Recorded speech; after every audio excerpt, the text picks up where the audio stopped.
Good evening and welcome to Momentous Live, episode 61, coming to you only 2 minutes late this evening. I'm Tristan Jutra, and with me is... It's me, Ged. Why does it always sound like Mario? It's me, Amadio. Yeah. Welcome, Ged. So, I got to tell you, and she gave us notice last week. The lovely and talented Tasia Custodi told us that she was not going to be able to join us because her mom was going to be in town, even though we said her mom should come on the show. That didn't fly. So we're going to be out at Tasia for a couple of weeks. Will still has an ongoing family health matter that he's attending to. And unfortunately, Gray had to bail at the last minute because he's attending to some, he's triaging some work emergencies. Triaging a registered nurse. Yes, right? RN, Yeah. registered nurse. An RN. Or it's right now, one or the other. I think one of the two. Yeah, we'll just like to imagine it's both. It's Schrodinger's nurse / Yeah. Absolutely. So it's just me and Ged. We haven't seen you in months. It's great to have you back. We're going to talk about some of your projects a little later in the show, but how have things been otherwise? How's your pandemic going? I'll be honest, man. Things are great. Yeah, it has been a while since I've been on. I was kind of very passion project heavy for a while there, and then real life work kind of caught up. And it's amazing when you work full time. Like, it really gets in the way of doing the other stuff you like to do that you don't really get paid for. It's really, I mean, don't get me wrong, it's fun. I do love my job. I think my boss might be watching, so I better make sure I say that. No, I do. I love it. But I admit that there are some projects that have fallen off that I love doing. And there are some that magically have come alive, which I see you've put at the bottom. So we'll have a little chat about that. Well, the advice I always give people whenever they're not able to do the things that they really want to do, or say join us on the stream, is just quit your job. Just do it. The world will figure itself out. Stream more, work less. Live on credit card debt. What's the worst that could happen? Draw a picture of a gorilla. Everything will be fine. Exactly. Yeah. So let's get into it. We've got all sorts of fun and exciting stories, and some stories that are really Gray Williams material, but we will do our best to fumble through or maybe skim over. We're going to start first with a little bit of follow-up. Mm-hmm. Last November, I believe, we got word about Apple's do-it-yourself program, the self-service repair program that they hinted at back in the fall, and they just launched it last week.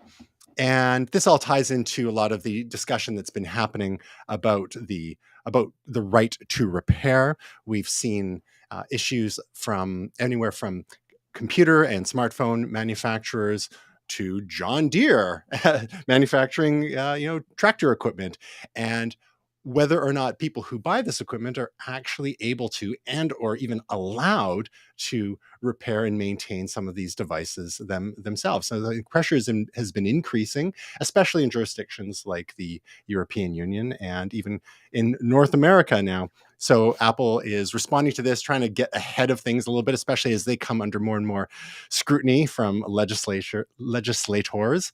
And part of the challenge is a lot of Apple's products have gotten so thin over the years that they've made it so a lot of the components are not so modular as they used to be.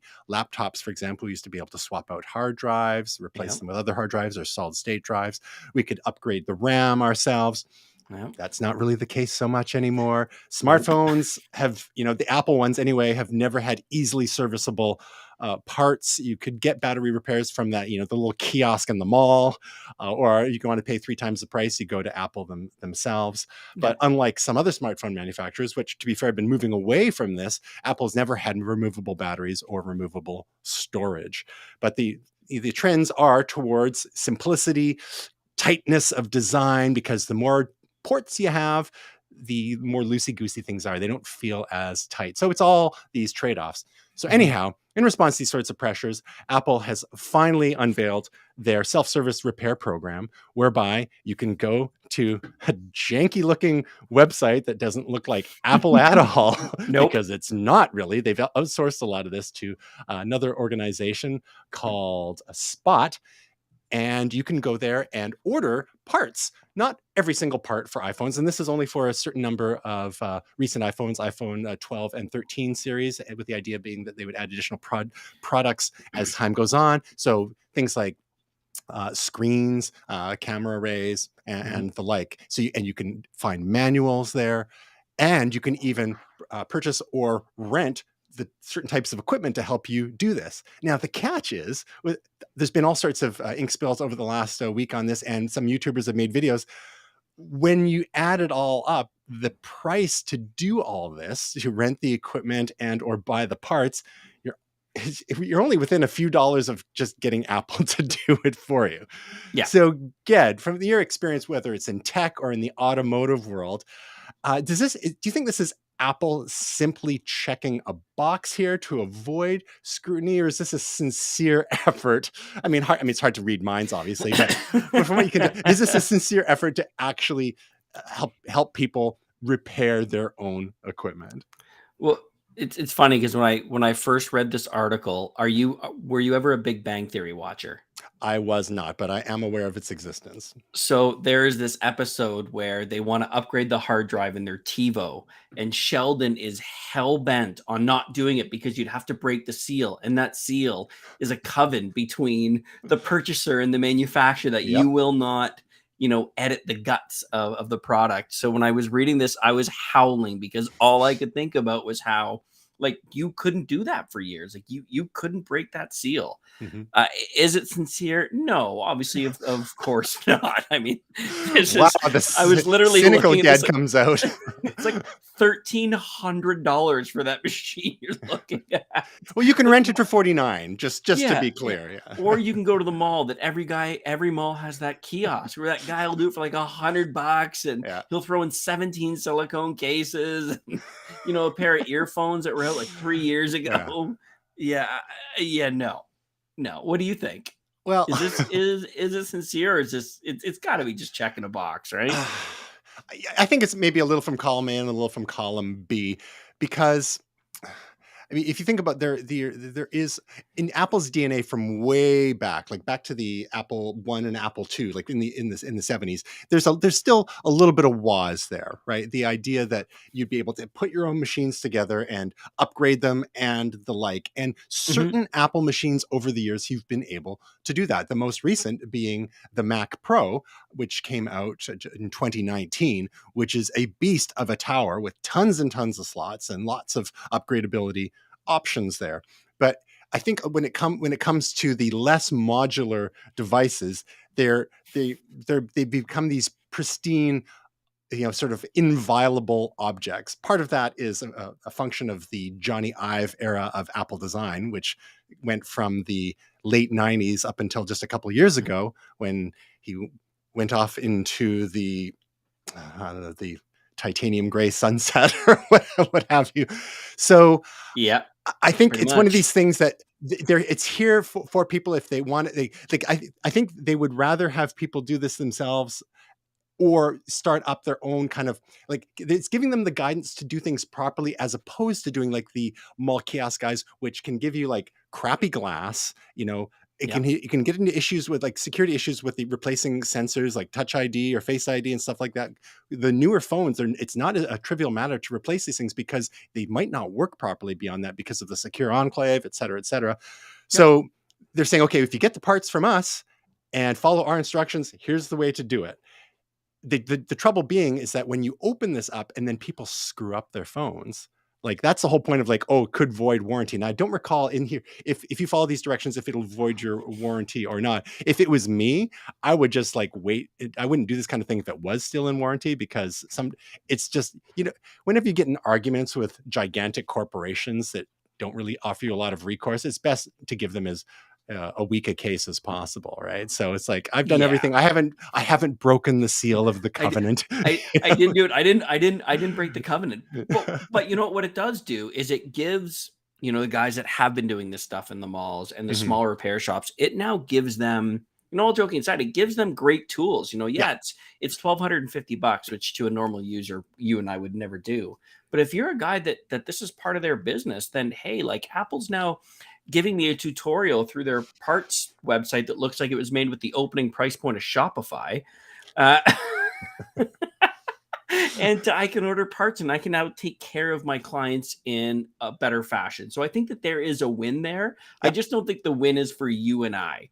The win is for the guy in the kiosk, and that's cool. I'm good with that. Agreed. I think it helps legitimize those independent players and say, "Hey, Yep. you guys want to go legit? Here's the way to do it." Yeah. And Go to the Shopify site. Yeah, exactly. So you don't end up with, trashy Frankenstein iPhones at the end of the day. So to be clear, this is for iPhone 12 and 13 series, and including the Mini and the Pro, the Max, but also the iPhone SE. And as time goes on, I'm sure they'll add the iPhone 14. But it's important. Like, so iPhone 11 and older, nope, it's like too far ago, and it's like it's not really in their interest to service those, because it's apparently there were some changes in the hardware from the 11 to 12 generation. Or it's just like they got to make a cutoff somewhere, and it's got to make economic sense for Apple, because they got to keep all these parts handy and the like. Often when you bring in your device to an Apple store to get repaired, depending on what part it needs, sometimes they'll just swap the phone out. I mean, now. There was a time when I used to never so much with the iPhones, but there was a time when I used to upgrade my own laptops. There, up until 2015, that was the last year that the Apple laptops were easily upgradable, the RAM and or the hard drives or SSDs. I don't do that so much anymore. Like I never did iMacs because they were a pain to take apart. With the large screen and the seal in there. Again, breaking the seal of the covenant, all that stuff. And it's just, there's a greater risk of like cracking the glass. So I have a guy, luckily. Everyone's got a guy. Everyone's got a guy or gal, just don't want to be whatever.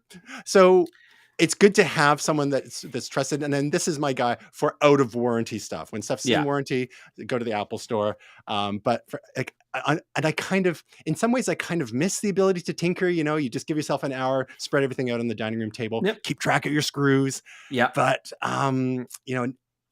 but I'm a little older, and it's also time is at a premium, because I've always helped friends with theirs, and just did recently with a 2010 laptop. But I just like, I'm so pressed for time right now. I'm just going to get my guy to do it. So, Ged, my question for you is, what sort of things in your, over your, career as an adult human being, have you tended to try to repair yourself versus not? And how successful were you at that? I must admit, unless it was calibration of home theater, I have always had that guy. I had one of those 2009 to 2011 MacBook Pro. I had my hard drive upgraded. I had my RAM upgraded. I love that thing. I literally just gave that MacBook to someone who needed it, and it still runs. We wiped it clean, and it still moved. I mean, obviously you can't update it anymore. But I've never really, when it came to electronics, tried to really dive in there. It's just never been my jam, ever. I look at the idea of opening up any type of small electronic device, and I don't have the hands for it.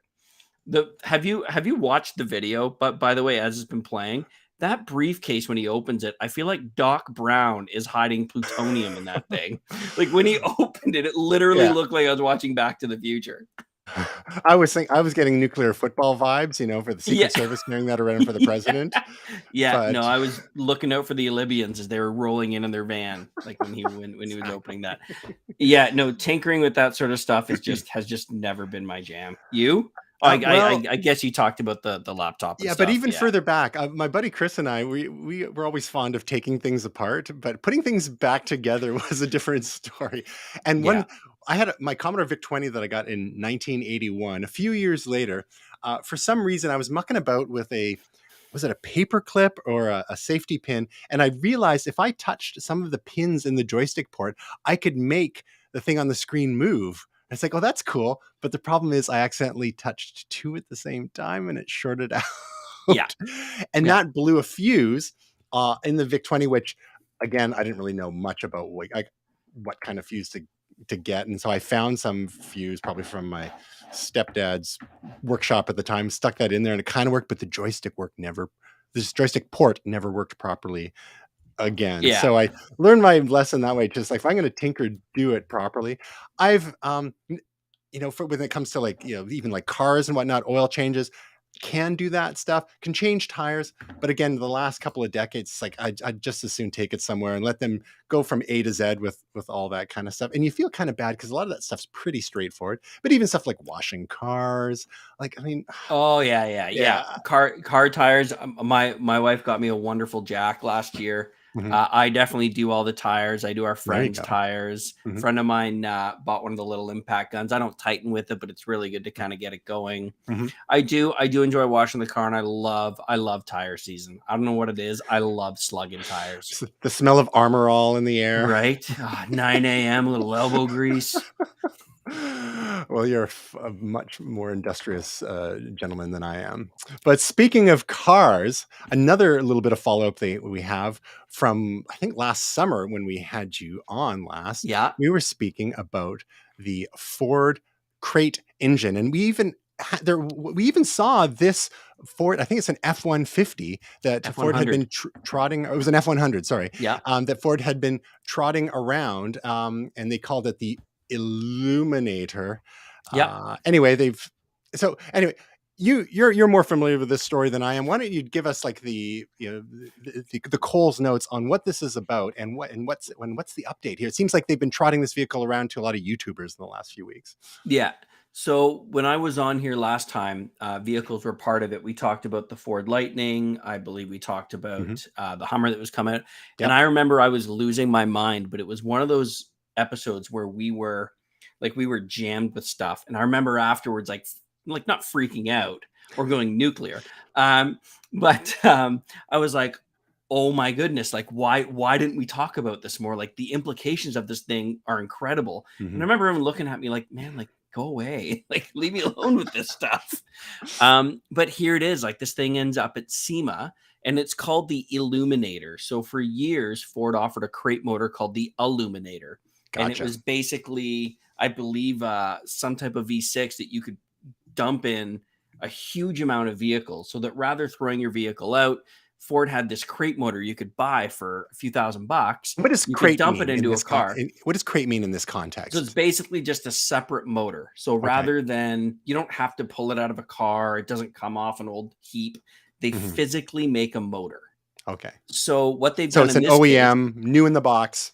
Yeah. you got it. Yeah. Literally comes in a crate in a box. So you can Okay. buy some motors like this. Nissan does them, although they're very expensive. Honda does them. Ford did them for years. But Ford's really jumping on this Illuminator, obviously, Hmm. as a play on the name. And the idea being that it comes with, you get your HV motor and traction inverter. You still have to do stuff, but this offers a humongous opportunity for anybody who wants to restore an old vehicle. So, like they used a Tesla motor in an old Porsche a little while ago. The thing was a work of art. They've got two of these things running in this Ford truck. It gives it like 400 horsepower. And like myself, who's a big mini guy, like I would love to electric resto mod, an old mini classic from the 90s. I mean, we all know that it's going to be very difficult over the next 10, 15, 20, 30, 40 years to run a gas car. And I know that's kind of one of the pieces we're going to talk about. But what this does is, in theory, if the Ford can take this Illuminator and then other manufacturers can jump in with the harnesses needed to run what would have been the transmission and all the other stuff, you can start taking vehicles and literally swapping them out for hopefully sub $10,000 and having your car be electric, which is kind of amazing. So the question that springs to my mind is that the motor is one part, but what about those other pieces that you mentioned, like meshing it to the drivetrain and like also the battery packs? Like, where is that going? It seems like this is great, but there's a lot that's not being said as part of this equation. Correct. Yeah. And I mean, it's great that this Ford motor is available at $4,000 or $5,000. US, yeah. But there's US, but there's another 15 grand minimum in stuff you got to do. Read the fine print, folks. Yeah, there's a company I follow out of California, and all he does is high-end restored minis. And there's a company in the US or in the UK that's literally shipping him an entire Tesla motor harness and all that stuff, and he's going to put it into the car. I mean, it is still going to be a process. We're probably 5 to 8 years away from it really being cost effective. Right now, to fully restore, again, I'm speaking from the mini world, you're Mhm. probably 23,000 euro. Like Wow. you're probably close to 30,000 bucks. So So this is the sort of thing that really the economics makes sense for collector cars. you got it. So like Eh, your early 70s Jags, your yeah. old Minis, your old Corvettes, like you better believe there's going to be a 67 Stingray out there Yeah. with these Your Mach-E motors in it, right? Like your so 2003 neat. Honda Accord maybe doesn't cut it. Your Civic Si. Yeah. Yeah, so And it definitely, but the concept, like this is a big step forward though, right? mhm, Like it's important not to take away from it. This is a large step forward. Now it's like hey guys, here's the motor. We've made it affordable. Can someone jump on? Can like a BMW jump on who's known for making incredible transmissions? Can they jump on and make something that's out there? Can Nissan jump in who loves to do great product? Can they jump in and do something? and this is the sort of thing that will really enable the explosion of a cottage industry in this sort of retrofitting of EV motors, batteries, et cetera, to such classic cars, which I think will definitely broaden the appeal of EVs. One of the things that you hear about is the some of people's resistance to EVs, not all, but some of it is just like Mhm. a lot of them just kind of look the same. Like there's like here in the Vancouver area, there's so many Teslas, and even like lots of other modern cars, whether there's EVs or not, because of the aerodynamic requirements to get the gas mileage or the EV efficiency, everything just ending up looking like a capsule. Like Yeah, everything's you're it's not the wrong. Advilization Yep. of car design. And sure, if you have a more classic design, it's not going to be as aerodynamic, but there is still a very kind of a visceral attachment that people get to their classic cars, from memories, just the designs. There's a lot more variety of designs over the last century or so compared to what Yep. we've seen just in the last couple of decades. Everything has really become a bit more homogenous now. With now that more manufacturers are getting into the EV games, we're getting a little bit of variety. Mhm. But just the overall, if you look at the Mach E, if you rip the badges off of a Ford Mach E, it's not that dissimilar from like a Tesla Model Y when you look at the overall shape and I stuff, love right? it. Yeah, I mean it's great, I and get a lot it's of gotten heat great for it. reviews, I love it. and it's Yeah. actually one of the top non-Tesla EVs that are out there right now. It's great Yep. range. Some people argue it's like, oh, it's not really a Mustang. Why did they use that name? I think it was brilliant to Yeah, use that name because it brings not people good. into the fold a little bit, right? Like, and it's the only sedan that Ford still makes Yeah. is the Mustang, and No, so now you we've and got an EV Mustang. version. Yeah. Yeah, What? yeah, I mean, you and I would sit on different ends of the fence when it came to the Mustang badge. I mean, the Mustang badge should be Right? reserved for a sports car. I, I think they could get it out of the park yeah. with just the Mach-E. But I Fair do I enough. do Fair love the enough. Yeah. vehicle. I think It's a it's marketing like choice. Yeah. Yeah. 100%. Yeah. Yeah. Yeah. Mach-E fastback. Oh, Anyhow, it's so nice.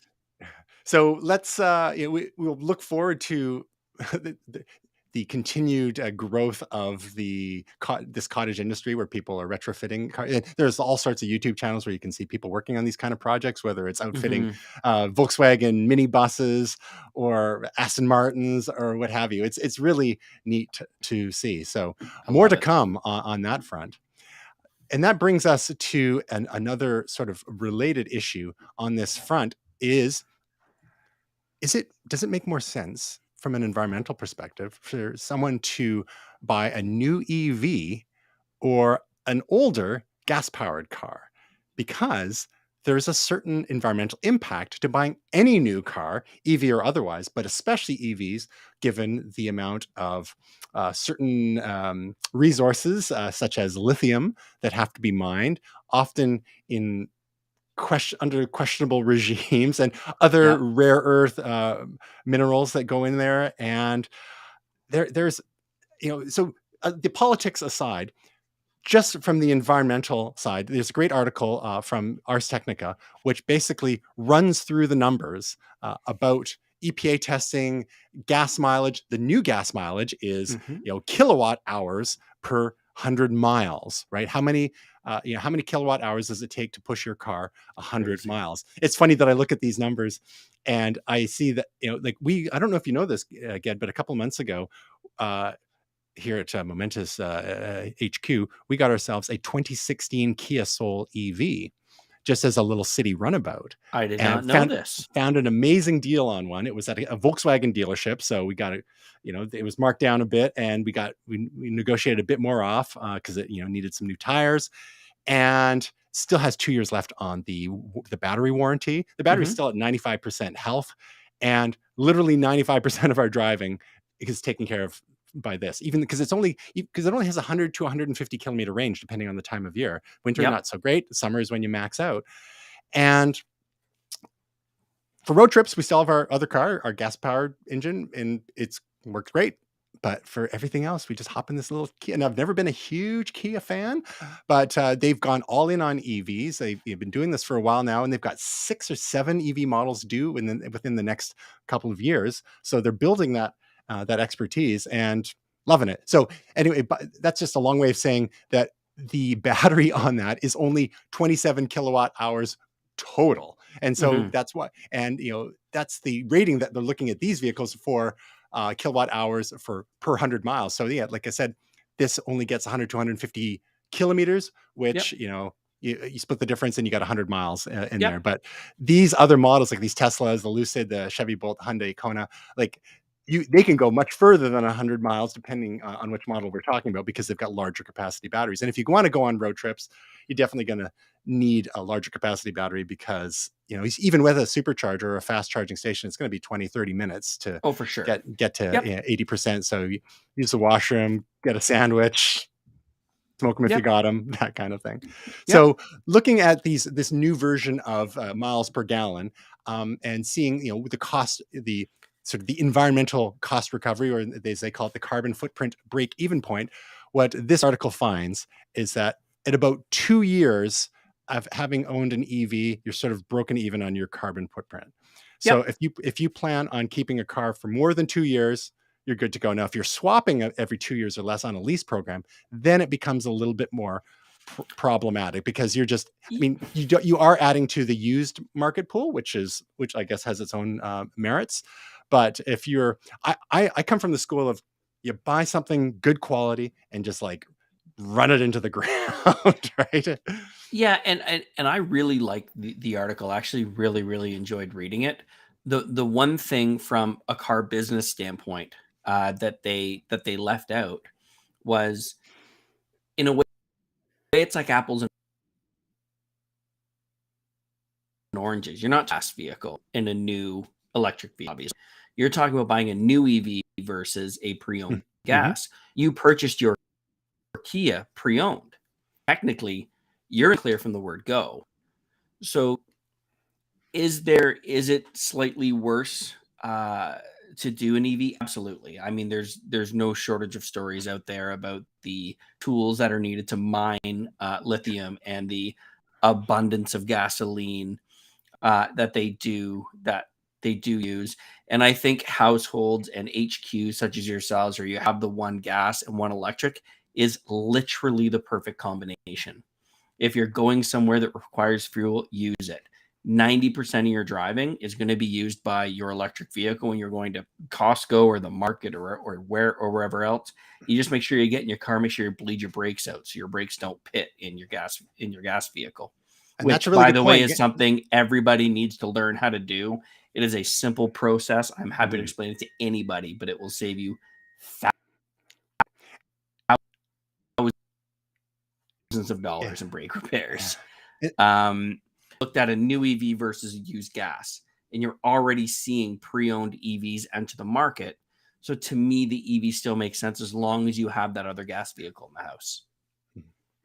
And part of the issue with the brakes that you allude to there is the fact that if we have, because we're using regenerative braking in EVs most of the time, and there's usually at least two different modes there, more aggressive and less aggressive, that Mhm. your actual disc brakes aren't getting engaged virtually at all unless Yep. you are braking super aggressively. So it's good Yep. to, maybe do the non aggressive regen driving once in a while, and and just for fun, go and like slam on your brakes once in a while, or do the, if you're even more confident, you could do the brake bleed, or have your No, local and you literally just nailed it. yeah. Brake bleeding is the grown up term of get your car to 60 if you're an Oh, EV and okay. hammer on the brakes. Do I it thought we were 3 or talking 4 about like some times, other and what exotic it'll do thing. is it'll squeeze and it'll blow all the dust off. But Gotcha. I mean, even specifically for your gas vehicles. Yeah. So our gas vehicles are having an issue is now because they're sitting, the gas in it, Right. if you're not using a fuel stabilizer, is Yep. starting to get clumpy. Or if your brakes aren't moving, they're starting to pit and rust. So when you move your gas Yeah. vehicle, get it to 60, keep the foot on the gas, start hitting the brake, and let the brakes bleed out, or else your brakes pit and you end up getting like $1,000 brake bill. And you're like, Yeah. I've only Just got don't do that when 20,000 someone's close kilometers. behind you. They think they're getting brake checked. That's right. So it's sort of like the opposite of the Italian tune-up in a way too. So Yes. Yeah. 100%. is that problematic nowadays? I'm not sure. We should check our offendometer. Yeah. So, um, Safe. and like we're fortunate to be in the position where we can have two cars, and I think that is the solution for folks. If you are a two-car family, you can dip in and save a whole lot of money by getting one of the lower range EVs, even one that's a few years old. If it's got, always get the battery state of health checked out, see how long Mhm. the warranty is on that, and that's the perfect way to test the EV waters and use it for your city driving. Like Mhm. it's remarkable, and I think that perspective will really unlock that option for a lot of folks, if they're in the position to have that. If you've got two cars and you're looking to replace one anyway, Yep. consider one of the lower end EVs, or even a secondhand one Yep. that you could use as your city driver, and save the gas one for your road trips. Yeah, I think most people would be surprised how seldom they actually need the gas one, because Yep. a lot of people still have that range anxiety too, right? So, Absolutely. and then Most of the time as it's the large unbounded. yeah, and it's like, Yeah. and as the longer range ones eventually come down in price, and we'll get there eventually.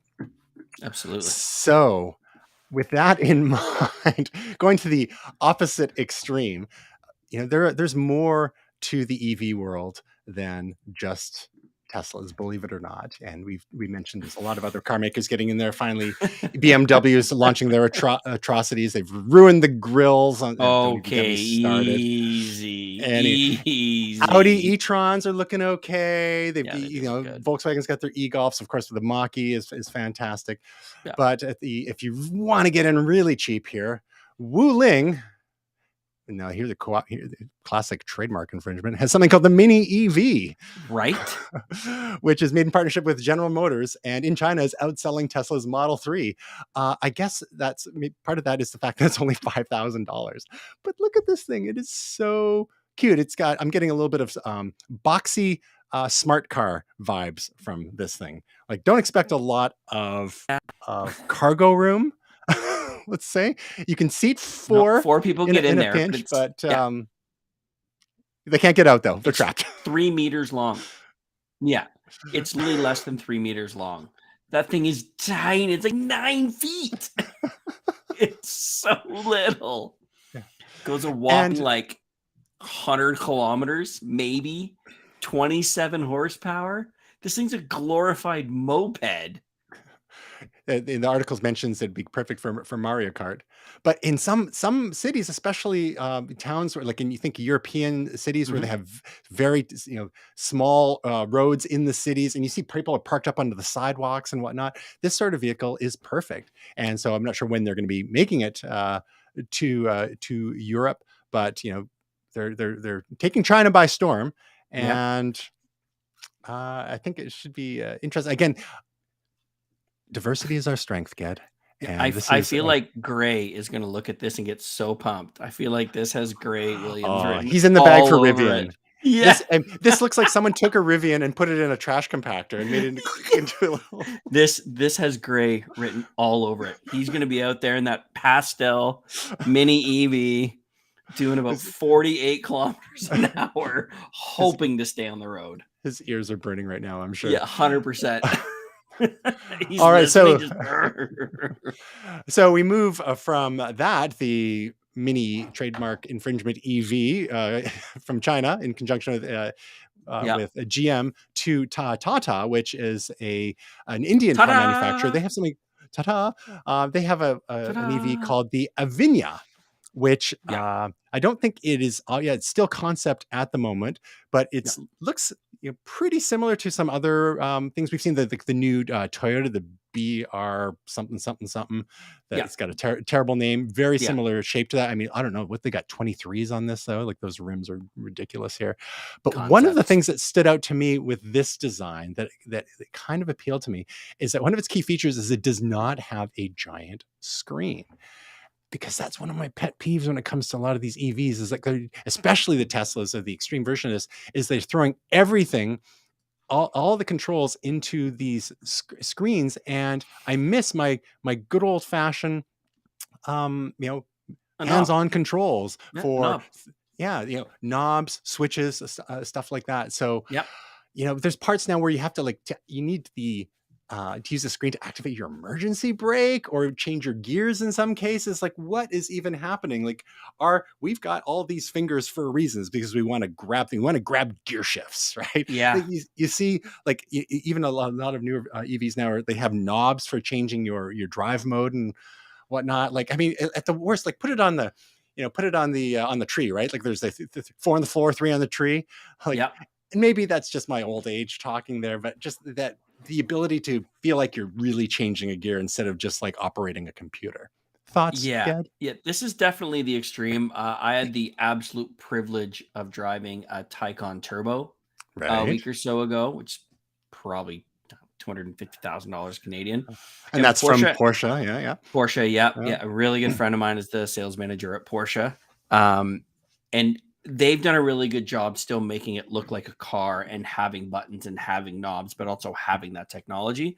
I love what these guys are doing because, you mentioned a few minutes ago that everything's starting to look the same. The aerodynamics are all the same. You get in, they got 42-inch screens up front. You can't see anything. You're trying to tap a screen while steer the car. Come on. Well, if you look, if BMW just launched the new i7, the whole dash. Back, fair enough. The back seat has a 32 to 34-inch monitor. Up top, the driver can't even see out back anymore. Wow. No joke. You should look it up. It's crazy. But I like the fact that these guys are doing something different. And I hope, it says in the article that we all hope they go through with it. And I agree. I really hope that they do because it's different. You don't need the screen to drive. The knobs be great. Yeah, that thing is absolutely insane. 0 to 60 in like 2.8 seconds. And was it the Turbo S that I've got here, or was it just the Taycan Turbo? Turbo S. Okay, nice. And so were you driving it or were you a passenger? I was driving it. And? I mean, it's the most incredible thing that I've ever experienced in my life from a driving perspective.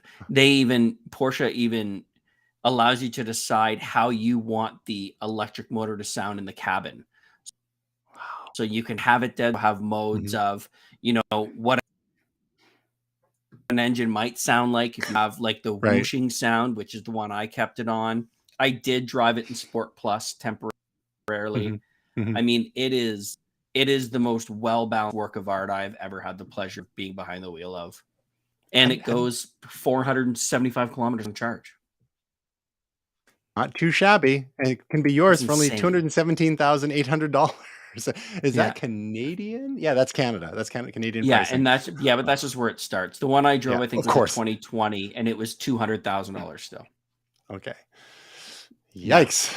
Better save those pennies. Gotta get those YouTube views going. But yeah, so Tata, I like that they're doing something different. I like that they're going a bit of a different route, and I hope that they kind of stick with that design concept. I agree. So my question for you is, Ged, is your next car going to be an EV? The next car purchased in our household will be an EV. Whether it is... Sorry, go ahead. No, well, what's it going to be? Like, what's it going to? What are you looking for in an EV? So my wife drives an SUV. I drive a car. So it will either be something like a Model Y, the Q4s are coming out, the Audi. iX is coming out from BMW Hmm. with the new slowly growing on me grill. There's a lot of Don't even get awesome me started. options out there. Uh-huh. Or she will keep the Audi Q3 she's in, and then Hmm. I will go into something like a Tesla. I would actually love to drive the real Mini, not the fake one. I Yeah, would yeah. actually really like to drive the real Mini EV, but now that we have the puppy, I have a niece who just turned a year old. I tried to pick the dog out of the back of the Mini in the fall, and I'm like, I'm way too old to do this. I can't. I need something that has four doors. How heavy is this puppy? Seriously, gotta stop feeding them. Oh, my Well, just back. like the angles, like it's Yeah. so small getting into the back of the Mini, right? So I do really enjoy the Model 3. I realize that makes me the biggest EV sellout in the world. They make a very, very cool product. I don't love the massive screen, but Mhm. they do what they do really well. The Hyundai Ioniq 5 is maybe the coolest looking SUV I Yeah. have ever seen. You can get that thing jammed out with all-wheel drive for 63 grand, which is quite good. The other one that I find sneaky attractive is the Volvo XC40 Recharge. Mhm. The new Volvo all electric stuff I find really, really cool looking. And it looks like a normal vehicle. Inside, you look at it, it looks like a normal car. So this is the Volvo proper, not the Polestar stuff, correct? Even though they have Correct. similar heritage. Correct. Yeah. Yeah. If you're out there, if you're poking in the background, you can bring it up. It is just a really cool looking, normal looking SUV. Gets just just gets great ratings. And so, what would you say is your number one priority when shopping for an EV? Just the top of the very top of your list. I hate to say it, it's gonna be range. Range, yeah, fair And I'm not enough. necessarily saying it has to have the most range, Yeah, but just it'll have to suit the need of the vehicle. So if yeah, it's if it's one that I'm gonna drive, range isn't such a big deal, but it'll have to be appropriate based on that we'd still have the SUV. But gotcha. yeah, our next purchase of a vehicle will definitely be an EV. I think we've set a new record, Ged. 43 minutes in, we've finally finished our follow up. Woo! So now we're just going to gallop through the rest of our stories. Now, Okay, this next do it. set of stories is really Gray Williams material, so we might get his input next week on this. But Mhm. there's a couple of stories related to Bored Ape Yacht Club. So for those not familiar with Bored Ape Yacht Club, it was a series of NFTs or non-fungible tokens, which are in this case pieces of digital art that were offered for sale on I think it was on OpenSea, which is one of the NFC marketplaces out there, and they just took off. They're kind of like the latest generation of crypto kitties, crypto punks, which were several years ago. Those are two of the OG types of NFTs out there. Then we've covered on this show stories about Beeple, a longtime artist who had been grinding away for years, who released a piece that sold for $69 million on auction. Now we've got these Bored Apes, which the floor price for some of them now is in the tens of thousands of dollars, if not hundreds of thousands of dollars, because they make these limited sets. They tend to be they have a number of characteristics and they're kind of algorithmically recombined, so you can get apes apes with like sailor hats or with like other kinds of gear and attire and glasses with or without cigarettes, et cetera, et cetera, et cetera, just like the crypto punks of yore. And I remember when I first heard about that, oh, those look ugly. Is that ever going to? And they caught on like crazy. As soon as you get a couple of big influencers on there, crypto influencers, and the people who are paying these prices to get in the gate, because when they went on for sale, they were a fraction of the price, a few hundred or a couple of grand at best. But of course, the demand goes up, the prices get driven up, and a lot of these people, they're not spending real money. They're spending money that they made in the crypto market from having been in early, whether they made it on Ethereum or Bitcoin or one of the other altcoins out there. Mhm. So anyway, so this has been a real phenomenon for the last year or so. But just in the last week, $3 million worth of Bored Ape Yacht Club NFTs were stolen thanks to a hack. Now, uh, people were freaking out that maybe that there was some fundamental insecurity to the blockchain. Blockchain, I think they were forged on the Ethereum blockchain, which is a programmable smart contract blockchain and a currency in itself.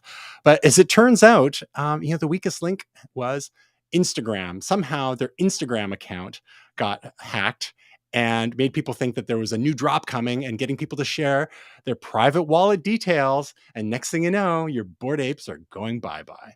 So just be very careful out there. I feel like I just listened to the digital grown-up male version of Barbie collecting. Like the way you told this story, all I could think about was like the previous generation who would like collect Barbies in packages. And I know that's dating myself, but you literally just described the grown-up rich male boredom version of collecting Barbies or Royal Daltons. Or Beanie Babies. Or I was gonna say Beanie Babies. Yeah, like what in the actual like I don't know, man. Well, I think it's pretty well established that people seem to have this ingrained desire to collect things. We seem to spend the first half of our lives accumulating stuff and the second half of our lives getting rid of stuff and decluttering and doing the whole KonMari thing. Buy cars like the rest of us. At least you can do something with it. Now, when I was a kid, I used to collect bottle caps, license plates, comic books, hockey cards, baseball cards. Yeah. And then when I hit grade 7, I decided, you know what? I'm growing up now. I don't want to collect that stuff anymore. And I got rid of I hung onto my comic books. And of course, like got rid of them 20 years later, gave them to my brother-in-law. I think they're in his attic, the ones that didn't get chewed by rats. So in high school, I got into collecting music, and now, crates and crates and crates of records later and 1,500 CDs later, and don't even get me started. Love vinyl. But that's the thing, is like people buy music electronically. Like they either streaming or they're, buying downloads from like iTunes Store or Google Play Store or Bandcamp. Now with these NFTs, the whole idea is that they can be limited editions, right? So think of it like a certificate of authenticity. So not only do you have for lack of a better analogy, a Gretzky rookie card, but let's say it's an authenticated, maybe even signed Gretzky rookie card. And so whoever is minting the NFT, they've said, okay, only this many are available. And you're like, for the first edition, at least, because you could always do additional editions. And there's that prestige that becomes part of that. So there's this whole prestige economy that's going on online where people are posting are using their NFTs, such as a Bored Ape or CryptoKitty or CryptoPunk, as their avatar on social platforms, such as Twitter. Big flex. Well, that's right. I mean, it may sound crazy to like normal people. Yes, it does. Yeah, I'm the normal person. This sounds ridiculous. Now, the other side, we talk about sports trading cards. Of course, NBA Top Shots, which I believe also launched last year, they were issuing NFTs on imagery and also video clips of, say, like the best slam dunk from your favorite NBAer. And again, the prestige in owning that, knowing that that is a limited supply from this official source. Now, I say official source, that's important because, of course, there's countless NFT scams that have gone on where people are you're just taking anyone else's intellectual property and claiming to be, and minting limited editions, claiming the original. So a lot of due diligence is required in this space. Let's put it that way. But if you, follow but again, people can't afford real estate anymore. So you don't have a place to put your collectibles. So you might as well keep them in your digital wallet. It's the new reality. We're going to be living in the metaverse, at least the youngs. I hate to admit it. You're not wrong, man. And the point you make all I wanted to hear. Is very, very, very legitimate. It's still weird to a normal person. And by normal, I mean just the uninformed. And that's just part of the story. People have talking about NFTs for things like access, additional benefits for concert goers, bands building relationships with their fans and so on. That's cool. There's a whole lot of other stuff that we have touched on in the past that we don't want to. I'll buy the Taylor Swift NFT, no problem. Now, that's big influencers, big celebrities, artists are going to be doing more and more of that. Just you wait. And just wait till Star Wars gets in, like Disney. There is all sorts of stuff that people are going to, it's money talks, right? So just like the people who would buy the lenticular versions of the lenticular cases of a Blu-ray or the steel books of Blu-rays just to have, right? Still do. So it's the same kind of impulse, but now it's Yep. just digital, not taking up space in your Yeah. your 400 square foot studio apartment that you can't fit anything in anymore. So Yeah, I'm still guilty of that. I literally ordered the US Harry Potter Hogwarts Express like 20th anniversary and had it like imported from the US. I have a review like half done on it. It's so cool and so nerdy, and it takes up way too much room on my movie shelf. But I had to have it. Yeah. because you need therapy. That's okay. Because I It's want it. Yeah. Yeah. 100%. we look But there's forward no to ape smoking cigarettes no. on my phone. So I guess I'm just not cool. Well, we look forward to your review. So, Oh, second up in Bored Ape Yacht Club news this week, not just one yeah. story, but two. Get apparently, Bored Ape Yacht Club also released a new collection of legitimate NFTs on Saturday, Okay. but because there was so much demand, it literally broke the brain of the Ethereum blockchain, which Ethereum is kind of like Bitcoin has its own blockchain. It's its own basically currency or security, whatever you want to call it, but it is programmable. And that's what a lot of NFTs exist on. There's alternatives like Solana. And I know it sounds like I'm talking word salad at this point, Yeah. but one of the key things from doing any crypto transaction, including buying and selling of NFTs, is there's something called gas fees. So if you wanted to send Bitcoin or Ether on the Ethereum blockchain to someone, you'd have to pay gas fees, and they can range from a few cents to a few dollars. But what was happening, because there was so much network demand on the Mm-hmm. Ethereum blockchain, is people were ending up having to pay, they'd be paying $400, $500 US for some NFT and spending a couple of grand in gas fees, which enable the transactions on the network, right? Price of gas is Um, going up, right? Exactly. So this Yeah. gas is just basically the feed that goes to people who are running Ethereum mining equipment and all this kind of stuff on the network. And so part of this in this Bored Ape Yacht Club was a land sale. So they're building their own kind of metaverse there. It says here, one punter spent $44,000 on gas fees to buy 2 plots of land, which was 4 times the amount spent on the NFTs themselves. So you better hope that virtual land appreciates enough to to make your investment worthwhile, because it's Hold on. I just yeah. want to make sure I understand this correctly.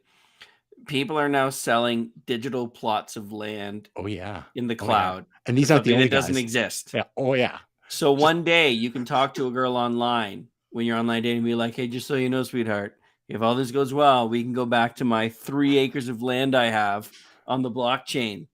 And we yeah. can sit there with our VR glasses on and Strap on your Oculus. Yeah. strap on our Oculus. I got a nice plot of land. It overlooks a digital sea. Got a prime piece of real estate. It's like Ready Player One is just coming to life. Yeah. Try explaining it to your grandparents. Try explaining it. I don't understand it. So here's another case of $100 transaction with $1,800 US in gas fees. That's how mental the network was Oh going, my because it's just supply and goodness. demand. It was with the network traffic dries up. It's kind of like surge pricing on Uber, right? The more Yep. demand there is at a given time, prices go up. So yeah. So anyway, there are land sales happening. There's Upland is another one. There's something else that ends in land is another one.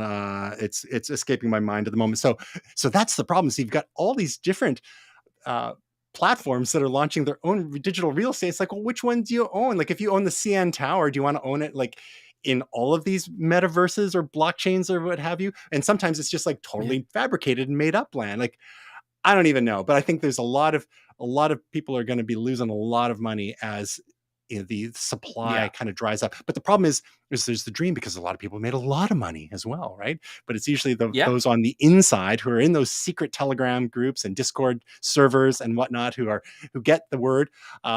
Folks like Gray are in pretty deep on some communities and are able to act quickly enough. But for regular folks, I feel bad. I'm going to end up buying a land in like the digital version of Surrey or something like that. Hey, whoa, Nelly! I'm married. I was going to say Surrey Scarborough, girl. but I'm in Ontario. No one really understand what that meant. That's quite all right. Yeah.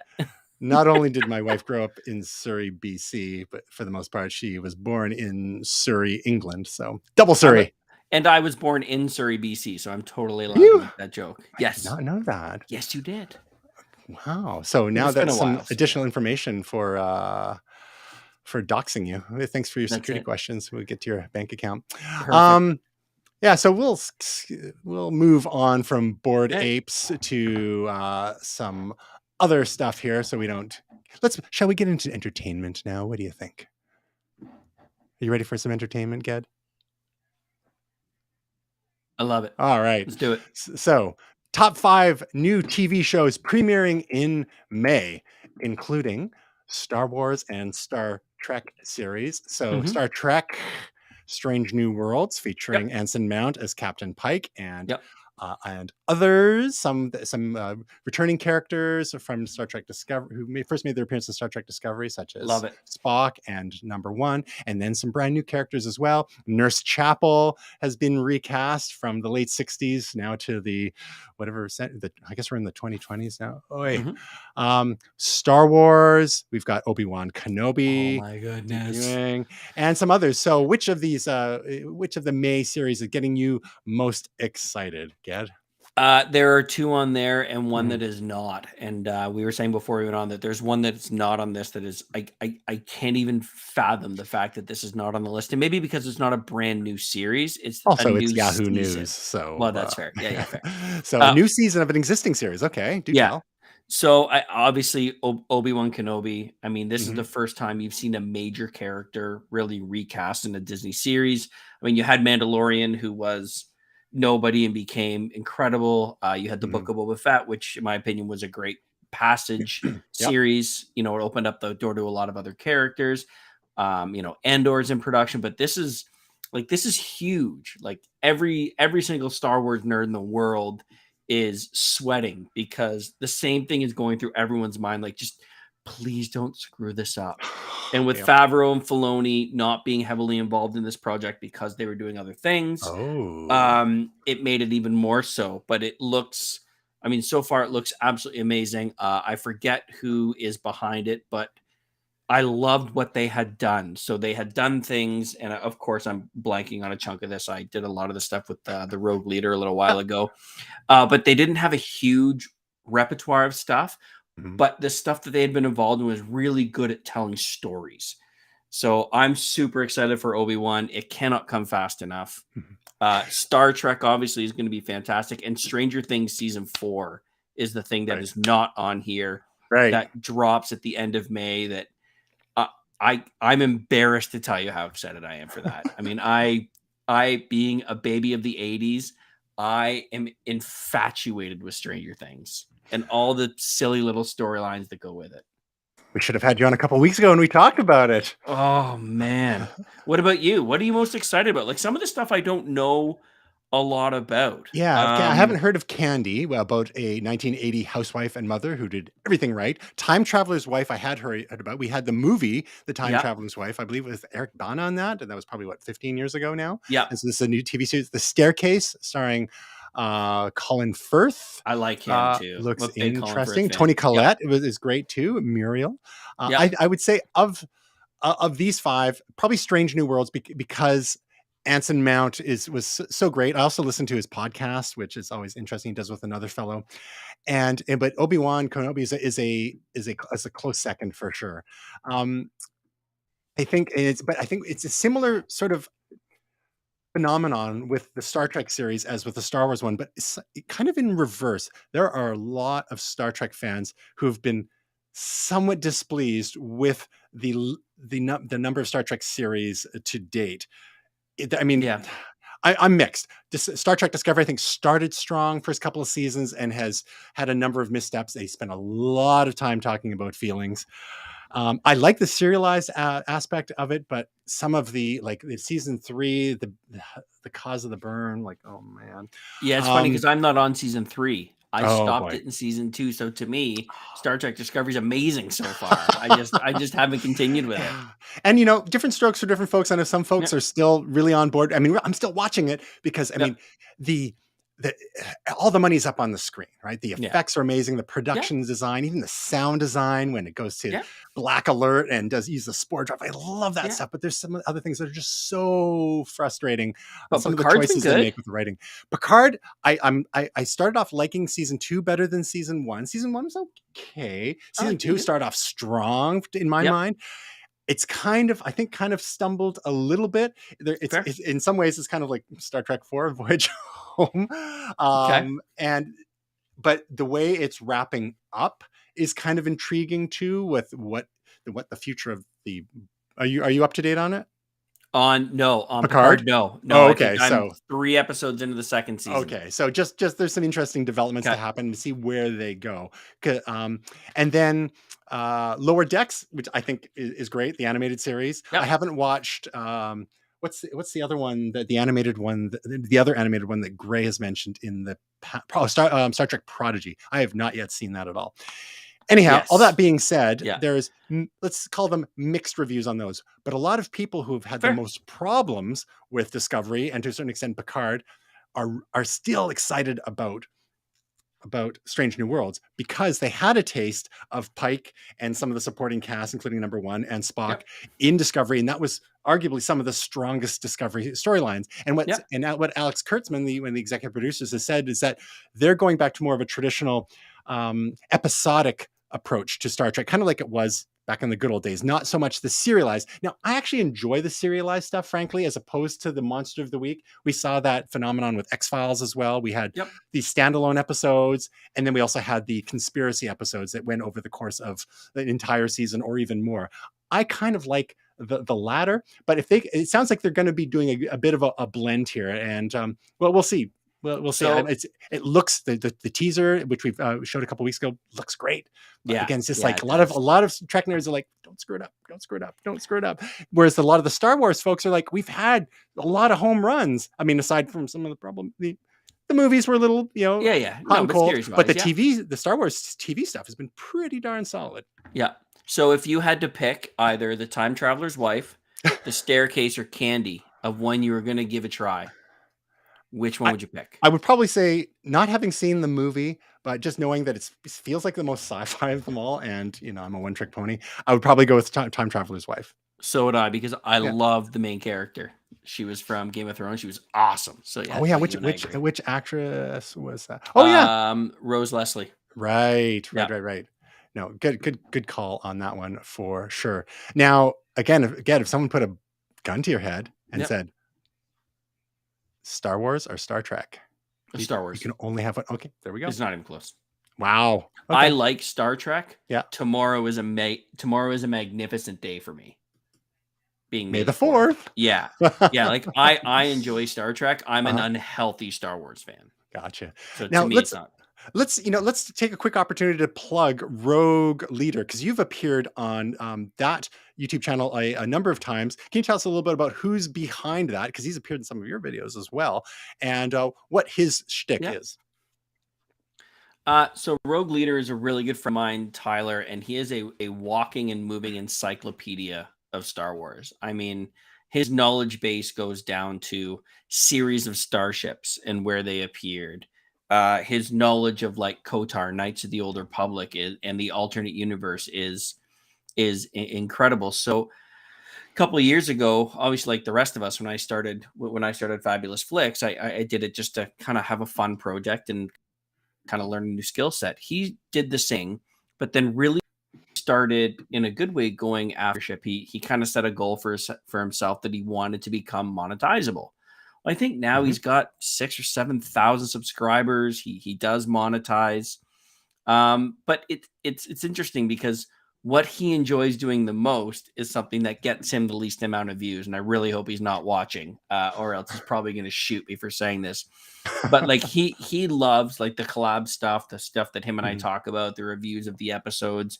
Him and I really enjoy the banter because my knowledge is good, but it fails in comparison to him. Like he's crazy good.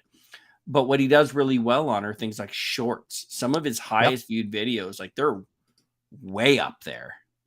And he gets into these shorts and he loves doing the edits. And he did one that blew up a while ago, and it was basically Obi-Wan calling out to all the Jedis when Order 66 happened. And that thing's got to have, I mean, if I had to guess, it's got to be touching 7 figures now for views. Like it is way up there. I had the pleasure of starting the construction in his home theater. So if on my channel, if you see Oh, kind of well, part we'll one, part save two, that. part We'll get to three. that at the end. Oh, okay, fair Yeah, enough. yeah, Yeah. yeah. So We'll anyway, save Star so Wars for now. that is his thing, and Mhm. yeah, he's a really good guy. He's got a corporate job, and he's just super passionate. I love joining him for stuff. Awesome. Well, we look forward to seeing more there. I'm a subscriber myself, and it's funny though because I rarely watch shorts on YouTube. My YouTube dial is mostly slightly longer form stuff, usually from 5 minutes up to like an hour and a half, Yeah. sort of thing. Because we watch on our TV using our Apple TV box. Yep. So I have to confess, I don't. I tend to watch more of his like when he's doing the live streams and reaction videos and stuff like that, just Yeah. to get I his don't takes watch on his stuff. shorts either. Don't feel bad. And of course, we always watch when you're on there doing a collab with him too. We I got appreciate to give that. Thank the you. thumbs up there too. So that's Yeah. Rogue Leader, and we'll include a Yeah. link to that in the show notes. But speaking of Star Wars Day, so coming to Disney Plus, here's this clickbait article on MSN, from Newsweek originally. All the content coming to Disney Plus for Star Wars Day. Well, you know what new content is coming to Disney Plus on Star Wars Day? Basically, Sweet FA. Yeah. I think. Nothing. And the one thing is like there's a behind the scenes on it's like a Book of Boba Fett or something like that. If it's the same one they did for Mandalorian, it's Mhm. incredible. They did a really cool thing for Yeah, behind the it's scenes on Disney Mandalorian. It Gallery was special centered on Book of yeah. Boba Fett. That's the one new thing for Star Wars Day. But Mhm. so yeah, why don't you tell us about the Mandalorian one? What is a gallery special? Well, it was really cool because they looked at, they talked to a lot of the directors that took part in it. They went through a lot of the technology, and it was really just how they brought that character to life. But seeing, like for the Mandalorian, because it was a few episodes, seeing the directors all sit around a table and talk and go over ideas, and even things like their past with Star Wars and how they're connected to the brand, like that to me was the most engaging part. So I look forward to watching the gallery part of Boba Fett because I think that his story, and I of course I'm drawing a blank on the name of the character of Boba Fett, like the actual actor, like Mhm. that character was built up so high in Star Wars lore, and he had the most uneventful death or supposed death Yeah, in Star Sarlacc Wars pit. history. Yeah, in the Sarlacc pit. Spoiler alert. Yeah, and to me, it's going to be really interesting if they get those group of people around a table together. And John Favreau's there, and Yeah. Filoni's there, and all these directors, and they're talking about how they were drawn to it. I mean, that to me, like you, I enjoy the commentary. I don't love the short stuff so much. Like I want to sit around and hear you guys talk about what get them excited. So I loved it. And if you haven't watched the Mandalorian one, it is so cool what they did from a technology standpoint and how they built those backgrounds rather than using Oh, the a giant traditional screens. green screen. Yeah. Like literally just like you would need to own every lazy gorilla ape smoking cigarettes to be or monkey sleeping ape or whatever Just it's make it up. called We're just on the remixing rock them now. on Yeah, the we'll make rock our own. chain, or I don't know. You'd need to own like Boardwalk and Park Place in the cloud real There we estate. Like go. I don't know, man. But like How about Kamchatka and Irkutsk? yeah, but like they spared no expense. And seeing Favreau talk about how they brought that to life in the Mandalorian one was so neat. I Yeah. fully recommend if you are a nerd at all, watch it. Even if you're not a huge Star Wars nerd, the Yeah. implications of this across other platforms massive. I think I did watch the Mandalorian one because the game changer for the reducing the production costs and still having high quality productions were those gigantic screens. And they just, Yeah. instead of using green screens or blue screens, they have those in the background. It makes the actors feel like they're actually in those environments. And they still have Yep. a lot of the foreground practical sets as well too. Yep. But just being able to crank out high quality stuff and make, they don't have to go to freaking Tunisia to Yep. shoot at any It's desert scenes incredible. anymore. Yeah. So yeah, that's so, and that's only going to get better and better. And they can use that for Boba Fett, use that for Obi-Wan Kenobi and the Oh like. my So that is goodness, pretty Obi-Wan. exciting. Yeah. Well, that's why didn't they release that on May 4th? Come on. So because the 25th of May is the anniversary, it's an anniversary of something to do with Obi-Wan. So Okay. there's a specific reason it's on the Sure. 25th. Sure. This is like, Although most of us would agree that that was dumb. Should have launched it Yeah, tomorrow. because everyone knows May the 4th, thanks to Everyone internet knows May memes, the right? 4th. You know what May the Yeah, 25th is? Oh, wait, who cares? yeah. May the 25th be with you. Yeah. Doesn't roll off the tongue so No, well. no. All right. Speaking of Star Wars, there's more ways you can celebrate May the 4th, which is tomorrow, Wednesday. 4 Star Wars games you can play right now, including Star Wars Squadrons, Star Wars Jedi Fallen Order, and Star Wars Battlefront 2, and Star Wars Episode 1 Racer. Now, I have to admit, I don't think I've played any of these, but Ged, you must have played at least one, if not more. Yes, sir. Which ones have you played, and which ones would you say is your favorite of the ones you have played? None of these are my favorite of the Star Wars games that I've played. Of these, of these 4, which okay, would no you say problem. is your My favorite? favorite easily is Fallen Order. It Okay. was an incredible third-person game. Mhm. And it's funny because the actor they used to play the main character in this was in Gotham, which was really cool as Joker. Mhm. And I really, really liked him as an actor. This follows an incredible story as the Jedi are being eradicated. And what I love about this is they actually used some of the things that came out in this game. They turned it into canon. They started using things like Force abilities. So Mhm. Force abilities in the last 3 movies, part of that came from this game. So Oh. it was fun. So game stuff has entered the Star Wars canon, is what you're saying. Correct. Yeah. Wow. So where Ray is able to grab something and recall that memory, that Mhm. is from the game. They Wow. directly pulled that from the game itself. Um, so Very cool. it was a ton of fun. After that, Star Wars Squadrons, I played. I just found it really, really repetitive. I still have it downstairs.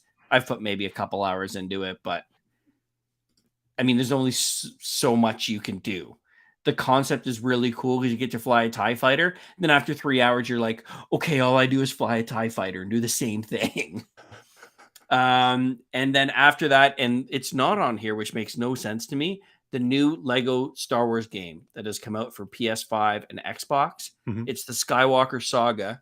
And you can literally play through all 9 movies as Lego characters. It's Nice. 2-player. My wife and I play it. You run around, you collect coin, you bash things up to collect more coin. It is hours of fun. It is easily the best Star Wars game out there. I think Will and his wife I think they're fans of the Star Wars Lego games. And it's amazing. The So whole good.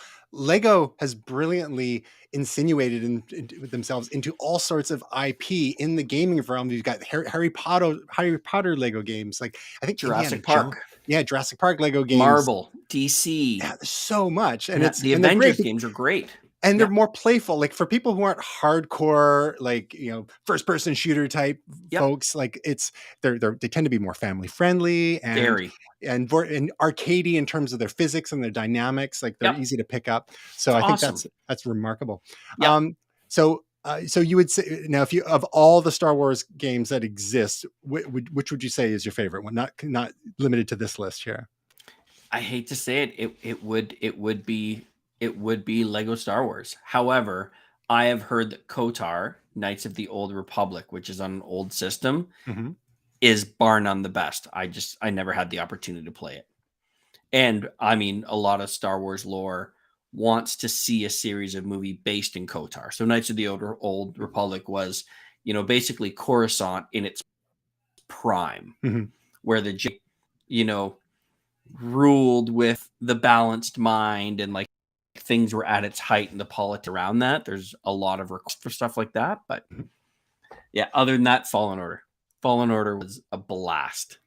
So much fun. And so, and refresh me, what happens in Fallen Order?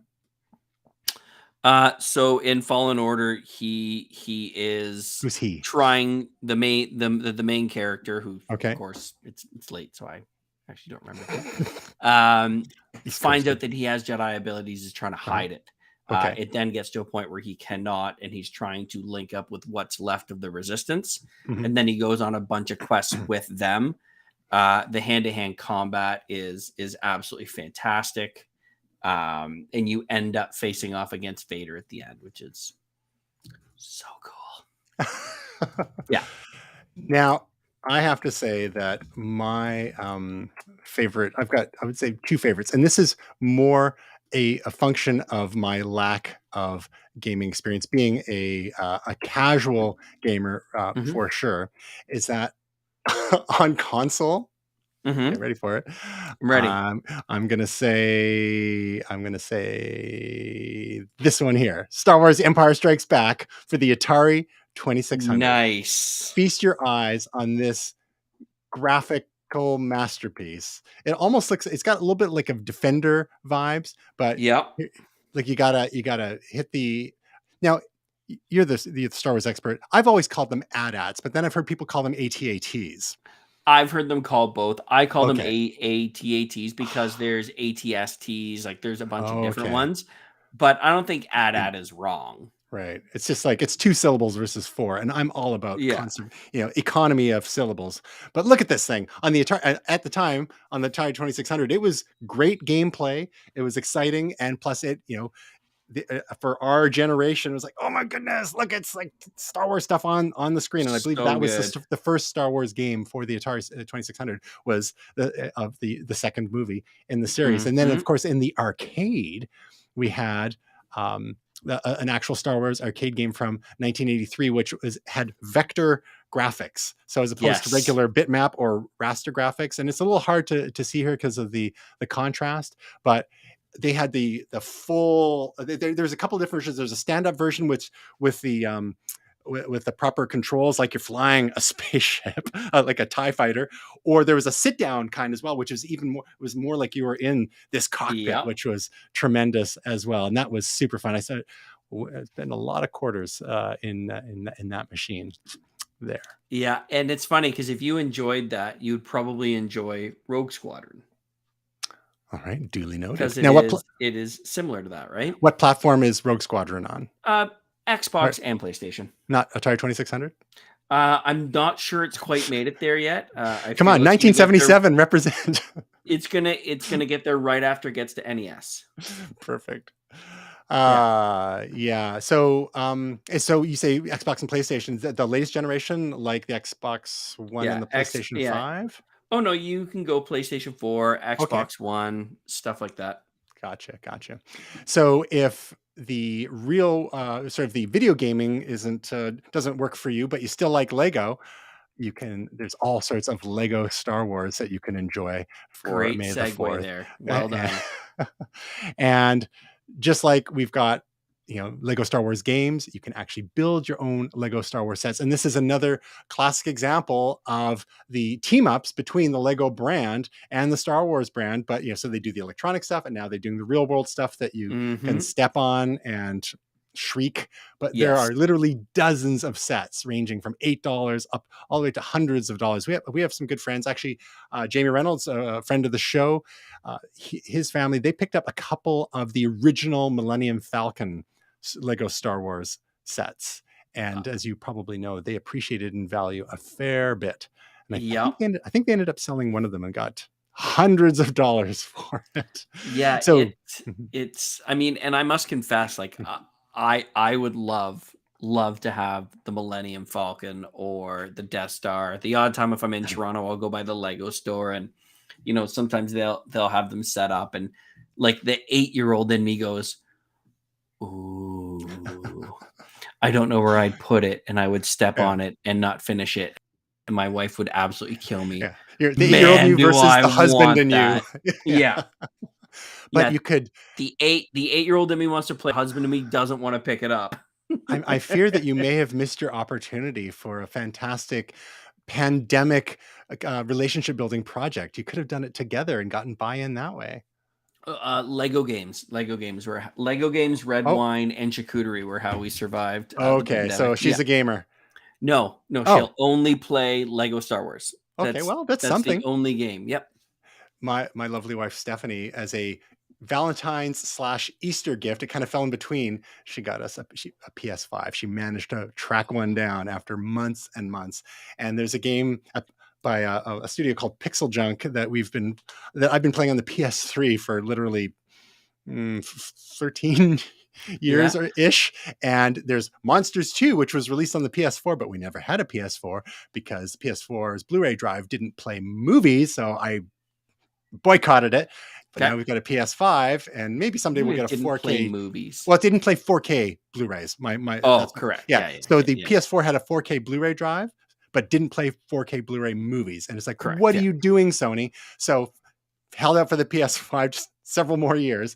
And there's this game called Monsters 2, which is the sequel, which was a PS4 game, but now we're playing it on the PS5 and we're playing it together. And it's really a great thing. It's fun when you can play people in their like 50s. fun game with spouses. Yeah, it's a blast. Yes. Yeah. So now I'm not sure if you have something. Oh yeah, do you have any actual Star Wars Lego in your possession? No, I do not own any Lego. Wow. Oh, any Lego whatsoever? Zero. Wow. You are dead inside. I don't have children, and I don't have the desire to pick them up when I don't finish it. Oh, yeah. Okay. No Lego. It's the attention span. Is that the issue? That is a very large part of it. That is correct. Yeah.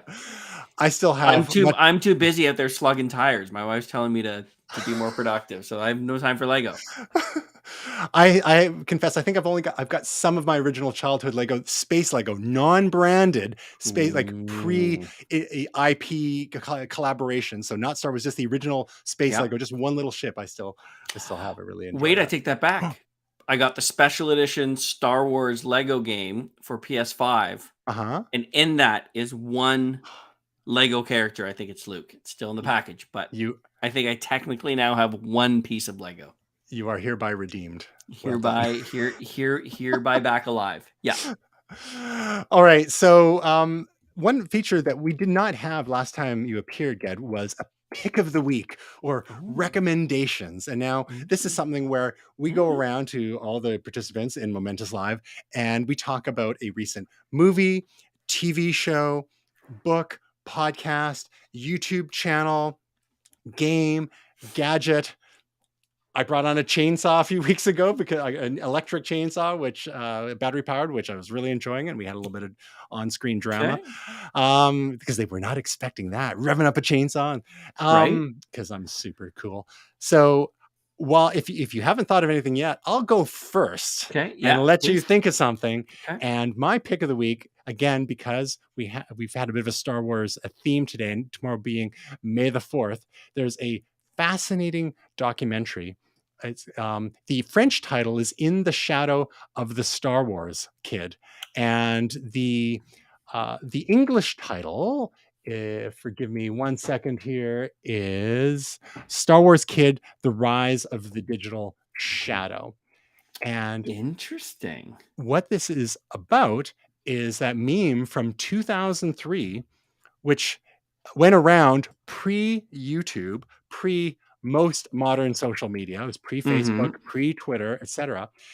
And there was this fellow who was 15 years old, I believe.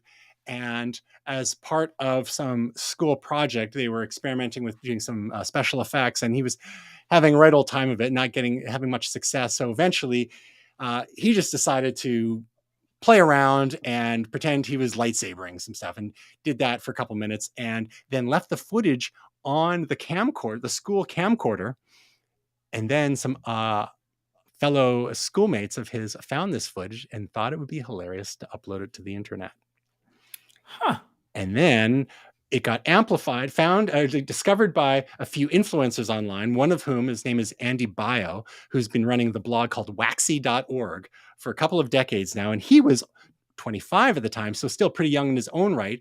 And he thought, oh, this is kind of funny. He shared it out there, and it got, next thing you know, it's picked up by all sorts of media around the world, including the New York Times, including others like in Trois Rivières, where this young fellow was from. And they figure it's gotten between 900 million and 1 billion views since 2003. So just in 19 years. People were doing remixes of it. They were adding their own effects, recontextualizing it, and it really took on a life of its own. Meanwhile, it basically destroyed his life. Well, fair. Yeah, because he became the butt of in jokes in person and online and what Mm-hmm. have you. He like now the unofficial appearances in South Park and in Family Guy, both of Mm-hmm. which weren't particularly negative per se, because I think both of the creators of both of those series are kind of nerds themselves, at least back in the day. So they kind of got it, but it was an interesting, very early phenomenon of online remix culture where people were just taking this original footage and just making it their own. But he this got released without his consent. That's a word Yeah. we've heard a lot more of in the last 5, 10 years or so, Mm-hmm. but it applies as much to online content as well. Like if someone takes your photo or video of you, or you have it of yourselves and it gets released online. We've heard about like revenge porn, for example, where people are sharing, sexy photos of themselves with a partner at the time, and then maybe there's the relationship goes bad. Next thing you know, said ex-partner is now releasing that stuff online. Like that's without the subject's consent. Like that is not a great look. But this kind of issue has been going on for literally decades now. And Yeah. this documentary, it's about an hour and 20 minutes, and it's a fascinating look at this early phenomenon and what it did to this young man's life, and how they did take some legal action in some cases, but he had to change schools. There was a whole lot to it, and it's really interesting. And the fellow that I mentioned, Andy Baio, who is the 25-year-old who is partly responsible for the amplification of this viral video. Mm-hmm. There's a part in the documentary where they meet, and it's very, very humbling. Like it's like, if I had known what this would have done to your life, I never would have shared this on my blog. And I think maybe Yeah. he underestimated the reach of his own blog at the time. And it's that moment, it's like, wow, I found it actually kind of touching. It's the human side of these things, because whenever people are sharing stuff online, it's maybe it's just getting into an argument with someone on Twitter. Like it's easy for us to forget there's a human being there. And Oh yeah. even when it's someone in a photo or a video too, it's like, because people are behind screens, they kind of get dehumanized. And this documentary is a really good reminder for us that on the other side of the screen, the person on the keyboard, even if they're maybe not the greatest person in the world, but especially if they're just like someone innocently A doing something, kid. it's a Yep. human being, right? Yep. So, as a Star Wars Interesting. aficionado, I knew you'd be aware of Star Wars Kid. I And know of Star Wars Kid, yeah, but this is super intriguing. I will definitely watch this. This is very cool. well, my work here is done. So, what would you say, Ged, is your pick of the week? My pick of the week isn't deep like yours. I kind of feel bad because It's quite all right. We're yours has happy with so many superficial. layers of onions. And this might not even be super new, but it just came Don't hedge. across. Don't It hedge. It's just okay. uh, I came across this thing called the Mevo 3-pack this week. How do you spell that? MEVO Okay. 3-pack. And Okay. it is 3 cameras for streaming, podcasting, and reviewing that run simultaneously off one app. There's a video in the third thing. Uh-huh. I am mind boggled. Like I feel like the next thing I'm going to enjoy doing that, ones of twos people will ever watch Mhm. are things like reviewing things like older 4K transfers. I'm very fascinated right now with Hmm. older movies and how they transfer. I've watched Mhm. some pretty cool ones recently, like Bram Stoker's Dracula, I picked up, Nice. the Harry Potter Hogwarts Express. Mhm. But I noticed that when I did my Harry Potter one, like I literally had to move the camera all over the place. This is 3 cameras that run simultaneously. You can record it and decide where you're cutting. You can run everything off one audio out feed, so I can still run mics, Mhm. and then I can literally send it from there to edit. Wow. You mean I This don't thing is awesome. You mean I don't have to spend like $2,500 per camera to set up in a vain attempt to have a Yeah. semi-professional set And look operation? at this. You can spend $1,000 and have 3 high quality cameras. Yeah. Wow. Yeah, how unbelievably cool is that? Yeah, like I literally had to reset it up and angle it so that I Mhm. could like go through there's a booklet that came with the Harry Potter thing of like original artist drawings. And I'll be honest, it was such a pain. I'm a third of the way through this review in terms of editing. I'm like, I'm done. Like I and it's too bad because I had someone on for the one of the first times to do Huh? this with me, and she's a walking encyclopedia of Harry Potter, like anything and everything. And now I feel bad because I'm literally less than halfway through this. I'm like, I'm tired of editing this. I'm so over it already. But it's $1,250 Canadian Okay. for the 3-pack. And yeah, they set up and everything runs off this app. You can basically decide when you go camera 1, 2, 3, Mhm. export it. You can even edit it right in there if you want to, or you can export it. So do you have this in your possession yet, Ged? I do not, and I All would right. love nothing more than to be able to play with it and review it. But unless Fabulous Flicks gets some sort of a grant, I don't think that I will be picking it up anytime soon. Gotcha. So this is a wish list pick of the This is week. a Let's wish put it list. that Yeah. way. If I Okay. hadn't made the rash decision of going to F1 this weekend in Miami, maybe. But I Oh. feel like this weekend's trip is going to ixnay all nerdy ventures for the next little while. Choices have consequences. What are you going to do? Absolutely. We are Here. nothing if not accountable. But yeah, if there, I hope that somebody gets to play with this thing, whether it's Gray or someone at Blink. Like, I would love to see some reviews of this thing. This thing blows me away. Let's see if we can work on Gray to get that. I think he's the he's the one for sure. Yeah. Yeah. And So now that is definitely my pick. my question is, do you have to use it with the app, or could you use this without the app? Because my concern when there's ever app related or app dependent gadgets is that what if the app stops being supported, and then you want to go install the app on your newer iPhone with a newer operating system, and it doesn't work, we didn't get updated anymore, and like, sometimes that takes 5 or 6 years to Yeah. happen. But that's a concern. Do you know if these can Made by work as their own? Logitech. Yeah. They still support Harmony. They stopped making them 18 Oh, months ago. They're don't still updating that database. don't even get me started on Harmony. Are they still So updating it? Because yeah, I've got it's still running half real a dozen time. of those things. I still run them. I Okay. worked on a project actually over the last weekend, which I did not shoot Mhm. for my sister and my brother-in-law to be. And I literally made them go on Facebook Marketplace and find a Harmony remote. I tried Nice. this one for all one. It was garbage. So literally sitting on my kitchen Oh, table, it's Harmony. going Yeah. back. Logitech, what are you doing with the Harmony brand?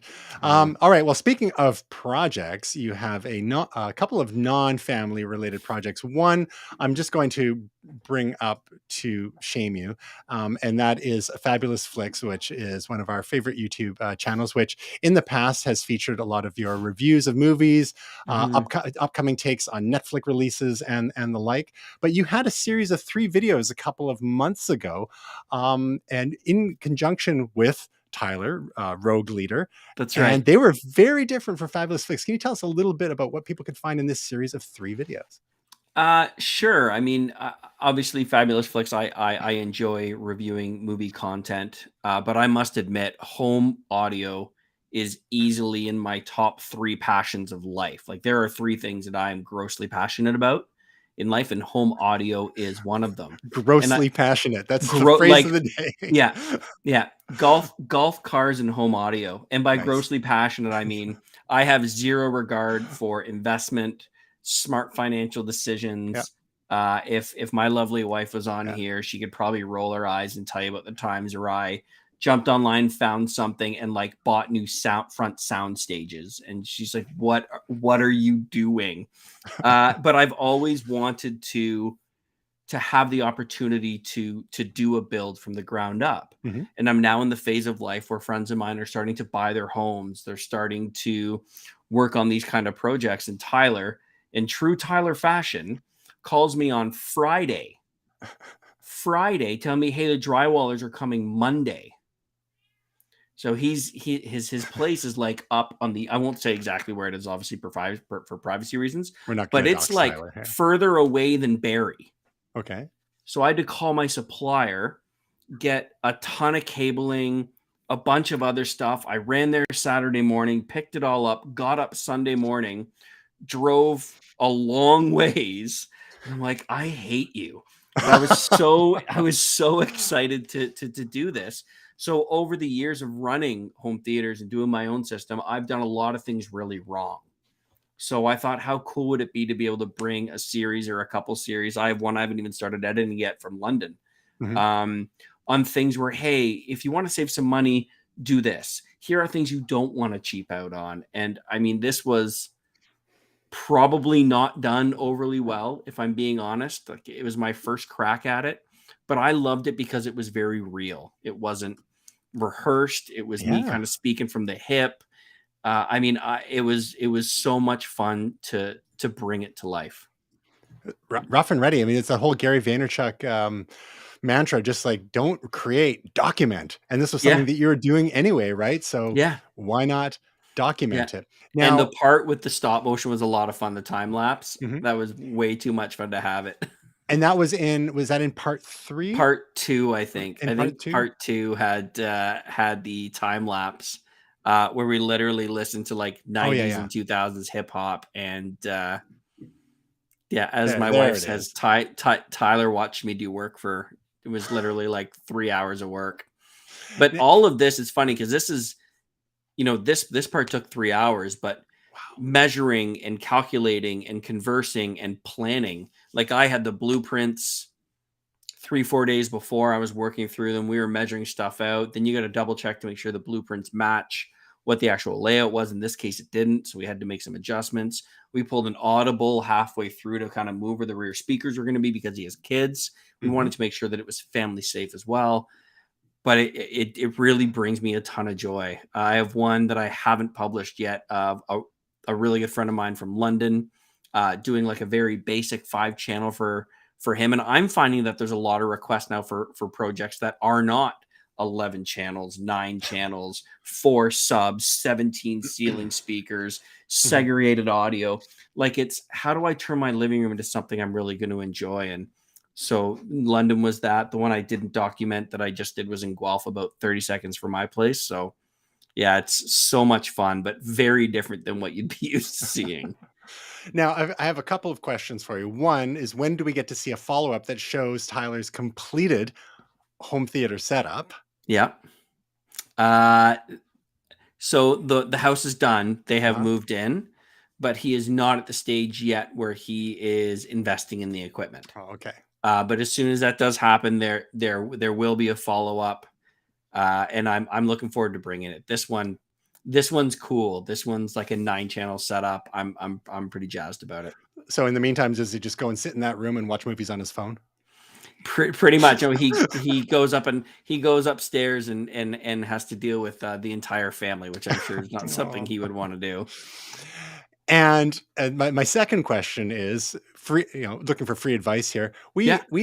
Our cave downstairs where we Mhm. watch movies and hockey games and play games and whatnot it's tiny. It's a little bedroom basically with a bed that's kind of built into the wall, and like, I think there's probably a boulder underneath it. We're like, our house is built right into a hill, Yeah. and it's probably, I think it's like 6 feet wide, maybe six and a half, and maybe Yeah. 10 feet long. Yeah. So and we've only ever had a 5.1 system in there, and Yeah. I've in my mind, because we did. Oh, like one of the good things when we built our house, we got almost all all the stuff installed, because we had to, in wiring wise, because we had the uh, electrical wiring replaced because it was old knob and tube. So I got Yep. Cat 5, sorry, at the Mhm. time, Cat 5e, coax, and phone cable to every room. But part of that process, I never thought of doing speaker wiring in this awesome little cave Yep. downstairs. So it's shameful. We still have like speaker wire running along one side of the room there. Now, for that size, that type of space, like let's call it 6 by 10. Um, is 5.1 fine, or would there be any advantage to going like 7.1, or God forbid 9.1? Uh 5.1 is more than fine. Okay. If I was going to do anything in a room like that, I would Mhm. actually do a 5.1.2. So I would incorporate front heights in an Atmos, but not the in ceiling Okay. stuff. Okay. So what I would do is I would incorporate it about 35, 40 degrees, Mhm. kind of the speakers that kind of sit up in the corner of the ceiling and the wall and shoot down. Right. What I love about that setup is the way, as long as your receiver, depending on the receiver you have, Mhm. Denon does a really good job of this. If you wanted to move to one of them, they really elongate the front sound stage. Like when we watch a movie, as much as we love surround, we Mhm. emotionally get engulfed in the front sound stage. The booms, the crashes, the bangs, the vocals, the movement. And what I love about that front height is it takes your viewing experience from here Mhm. and opens it up kind of to ceiling. and it's a relatively small investment. You can fish the wires as long as you're running drywall. It's not overly intrusive. There's some companies obviously offline. I can give you some recommendations. Mhm. And that to me is a really cool and inexpensive-ish sort of way to really kind of lengthen that kind of audio immersion experience. I Gotcha. love them. It's my favorite part.